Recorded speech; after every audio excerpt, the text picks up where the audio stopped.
중고차 구입이 걱정되시나요? 정비딜러 영범이에 방문하시면 정비사가 동행하여 차량 상담부터 무료 시운전, 리프트 점검으로 고질병을 꼼꼼하게 체크해드립니다. 판매부터 AS까지 확실하게 책임지겠습니다.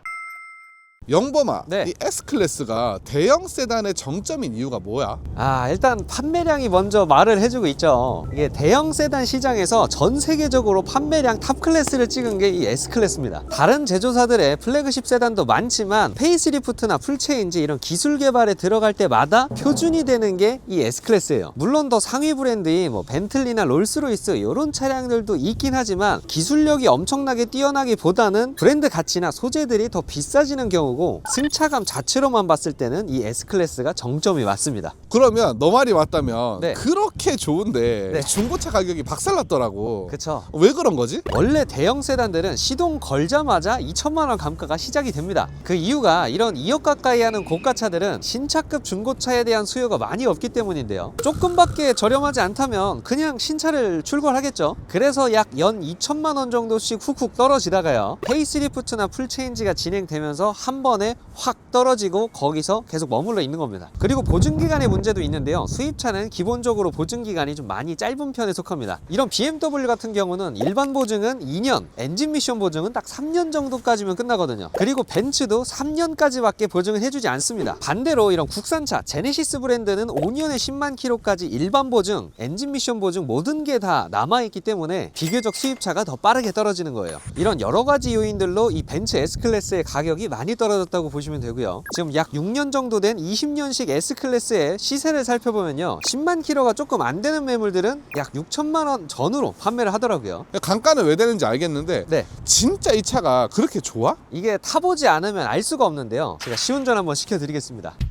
일단 시동을 걸고 출발할 때부터 다른데요. 냉간 시에도 엔진 소음이 많이 정숙합니다. 기본적으로 엔진이 돌아가면서 나오는 미세한 진동들도 많이 없습니다. 정말 자세하게 느껴보면 조금은 있을 수는 있지만 이 정도까지 정숙하다고? 라고 얘기가 나올 만큼 정숙해요. 그리고 이제 약간 그 잔요철 걸러주는 게 에어 서스펜션이 있다 보니까 확실히 부드럽죠. 뭔가 방지턱을 안 넘었다, 방지턱 넘은 줄 몰랐다 라고 하는 건 거짓말이지만 확실히 이런 맨홀 뚜껑이나 자잘한 요철들 지나갈 때 그 흡수력은 많이 대단합니다. 그럼 그거는 에어 서스펜션이 S클래스만 들어간 것도 아닌데 네. 다른 7 시리즈나 G90도 요즘 들어가잖아. 똑같은 거 아닌가? 그렇긴 하지만 이 에어 서스펜션의 이 승차감이 제조사들마다 약간씩 다릅니다. 7 시리즈는 에어 서스펜션이 있다고 하더라도 약간은 딱딱한 느낌이고요. 약간 S클래스에 좀 가까운 승차감은 G90이긴 하지만 그렇다 하더라도 G90이 약간은 좀 딸린다라는 느낌은 좀 있어요. 9단 미션이 이 차도 적용되잖아요. 네. 이 C클래스랑 똑같은 미션이 들어가는 건데 네. 변속 충격에 대한 이슈가 있었잖아요. 이 9단 미션이. 그쵸. 이 차는 괜찮나요? 초기형 미션 같은 경우에는 아무래도 변속 충격에 대한 이슈가 S클래스도 마찬가지로 남아 있었고요. 출시되고 나서 2-3년 정도 지난 차량들을 보다 보면 딱히 변속 충격에 대한 이슈는 없었습니다. 그것도 차종들마다 약간 다르긴 한데요. 많이 판매되어서 데이터가 많이 쌓인 차량들은 최적의 미션 세팅을 금방 찾아서 바로 개선을 해버리는 그런 모델도 있고요. 또 많이 안 팔리는 차량들은 피드백이 늦기 때문에 아직까지도 문제가 되는 차량들이 많은 편입니다. 맞아. 특히 GL이나 GLS는 미션의 변속이 네. 엄청 좋다고 할 수는 없는 것 같아. 근데 S는 또 다르구나. 네, 대표적으로 E클래스나 S클래스는 18년식 이후로는 미션에 대한 불만의 글이 많이 없는 것 같더라고요. 이게 많이 팔렸기 때문에 그런 겁니다. 이런 대형 세단들은 사실 달리려고 만드는 차는 아니잖아요. 네, 근데 왜 이렇게 출력을 높게 세팅을 하는 거예요? 아무래도 이 큰 몸집을 좀 원활하게 무리 없이 움직여야 되다 보니까 6기통, 8기통, 12기통 이런 식으로 여유 있는 엔진을 사용을 하는 거죠. 이렇게 멋진 차가 악셀을 밟아도 안 나가면 안 되잖아요. 이 당시 S클래스도 이 승차감이 거의 완성에 가까운데 신형으로 넘어가면서는 훨씬 더 좋아지는 거야? 약간의 개선을 하긴 하지만 기본적인 이 승차감의 점수랄까요? 이 급은 거의 비슷합니다. 그런데 추가적으로 들어가는 옵션들이 리어 엑셀 그리고 각종 안전 장비들이 조금 더 업그레이드해서 한 세대 좀 거듭해서 나왔기 때문에 안전사양이나 편의사양은 좀 많이 업그레이드 됐다고 보시면 됩니다. 그럼 진짜 승차감이 비슷하다고 하면 이 차가 가성비가 있네. 5천만 원, 6천만 원이면. 이 정도면 저는 정말 가성비 있다고 생각합니다. 영광아, 이 승차감이 좋은 건 알겠거든? 네. 근데 이렇게 2억 가까이 하는 차는 옵션도 좋아야 되는데 네. 어떤 옵션이 들어가 있어? 일단 옵션은 1열부터 2열까지 꽉 차 있는데요. 1열 같은 경우에는 스피커부터 다릅니다. 부메스터 오디오 바로 있죠. 그리고 메모리 시트, 통풍 시트, 조수석 워크인 시트까지 운전석에서 조수석을 조절할 수 있고요. 영범아, K9에 없는 옵션만 얘기해봐. K9에 부메스터 오디오는 안 들어가잖아요. 시트 옵션 중에 코너를 이렇게 딱 돌았을 때 몸이 쏠리지 않도록 이 허리 받침대가 작동해주는 것도 K9에는 없고요. 또 없지?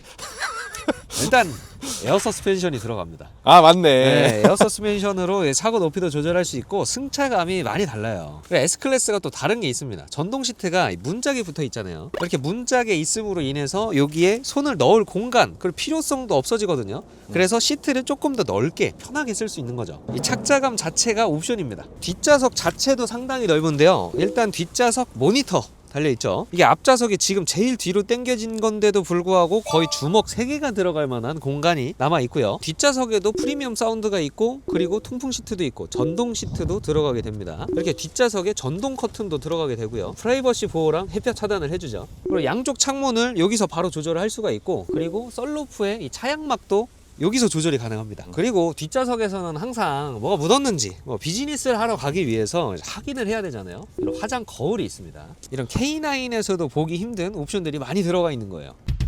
영범아, 이 네. S클래스의 뭐 가격적인 장점, 승차감, 옵션 다 알았거든? 네. 그 단점은 하나도 없는 거야? 단점이 좀 제가 생각하는 게 2가지가 있습니다. 첫 번째 큰 단점은요, 바로 엄청나게 많이 나오는 유지비입니다. 일단 기본이 6기통 엔진이다 보니까 배기량에 따른 세금, 연비, 보험료까지 모든 게 다 비싸고요. 동급의 국산 플래그십 세단이랑 소모품 교체 비용을 비교를 한다고 하더라도 OEM이 나오지 않는 부품을 교체할 때는 너무나도 비싸요. 이 직렬 6기통 엔진에 점화 플러그 코일을 교체하는데 100만 원이 넘어가더라고요. K9이나 뭐 G90이었다면 약 3-40만 원이면 끝날 게 150만 원 정도가 나온다고 합니다. 그리고 이 LED 라이트가 고장나기라도 한다면 램프 하나당 OEM으로 교체해도 2-300만 원, 정품으로 교체한다면 500만 원이 넘어가는 수리비가 나올 수가 있습니다. 그리고 이 패드는 OEM이 나와서 상당히 저렴한 금액에 교체를 하실 수가 있습니다. 한 15만 원 정도 하고요. 대신에 이 브레이크 디스크는 아무리 OEM이 나온다고 하더라도 브레이크 패드까지 다 같이 교체한다면 앞쪽만 약 100만 원 정도의 소모품 비용이 나올 수가 있고요. 만약에 그리고 또 휠을 주차하다 긁었다, 복원이 안 되고 교체해야 된다, 휠 하나에 200만 원 정도 합니다. 이렇게 유지비가 비싼 게 가장 큰 단점 중에 하나라고 생각하고요. 그리고 이제 2번째는 브랜드가 단점입니다. 벤츠가 단점이야?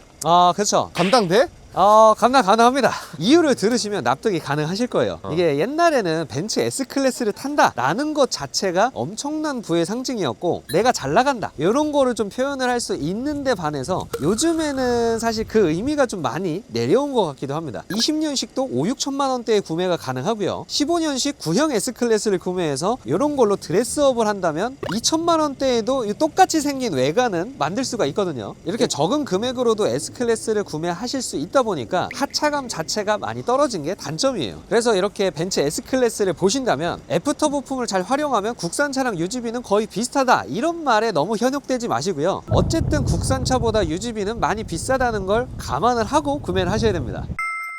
오늘 이렇게 체계적으로 가장 잘 팔리는 대형 세단 S클래스를 리뷰해봤고요. 중고차에서도 수입차 판매량 3위인 만큼 판매량이 많은 차량입니다. 혹시나 이 모델을 구매 예정이시라면 각종 고질병 점검이랑 시운전 리프트 점검 모두 해드릴 거니까요. 정비딜러 영범이로 와주시면 후회하지 않으실 겁니다. 앞으로도 다양한 차종 리뷰로 돌아올 예정이니까요. 좋아요랑 구독, 알람 설정 부탁드립니다. 감사합니다.